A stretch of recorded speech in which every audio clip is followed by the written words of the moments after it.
বিভিন্ন অজ্ঞান পার্টি, মলম পার্টি বা ছিনতাইকারী গ্রুপকে যেন সক্রিয় হতে না পারে, তার জন্য আমাদের সাদা পোশাকে গোয়েন্দা নিয়োজিত রয়েছে। যদি কোথাও কোনো ধরনের উদ্ভূত পরিস্থিতির সৃষ্টি হয়, সেক্ষেত্রে আমাদের স্ট্রাইকিং ফোর্স থাকছে, আমরা যেন তাৎক্ষণিকভাবে সেখানে গিয়ে হাজির হতে পারি। আপনি যখন আপনার বাসস্থান ত্যাগ করবেন, আপনার পক্ষে বাসস্থানের যতটুকু নিরাপত্তা নিশ্চিত করা যায় সেটা একটু কাইন্ডলি ইনশিওর করে যাবেন। অপরিচিত কারো নিকট থেকে কোনো ধরনের খাদ্যদ্রব্য গ্রহণ করা যাবে না। আজকে আসলে যাত্রীর চাপটা একটু কম, এবং আপনি জানেন যে এখানে অলরেডি তথ্য এবং অভিযোগ কেন্দ্র একটি করা আছে, যেখানে যদি অতিরিক্ত ভাড়া কেউ আদায় করে সেক্ষেত্রে অভিযোগ দিলে আমরা তাৎক্ষণিক ব্যবস্থা গ্রহণ করব। বাট আপাতত দৃষ্টিতে সার্বিক ব্যবস্থাপনা আমার কাছে এখন পর্যন্ত সন্তোষজনক মনে হচ্ছে।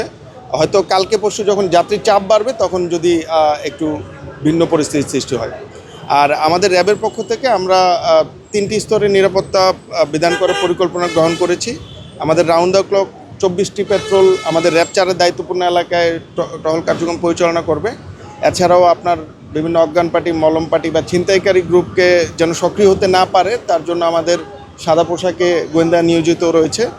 আর ফাইনালি যদি কোথাও কোনো ধরনের উদ্ভূত পরিস্থিতির সৃষ্টি হয়, সেক্ষেত্রে আমাদের স্ট্রাইকিং ফোর্স থাকছে, আমরা যেন তাৎক্ষণিকভাবে সেখানে গিয়ে হাজির হতে পারি। মাঠের অলরাউন্ডার আমি, আর ঘরের অলরাউন্ডার টাইলক্স।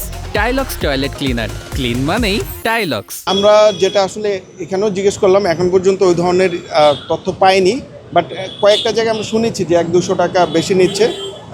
এখানে আবার বাস মালিক সমিতির যেই চার্ট, সেই চার্ট অনুসারেই ওনারা ভাড়া নিচ্ছেন, সেটাই বলছেন।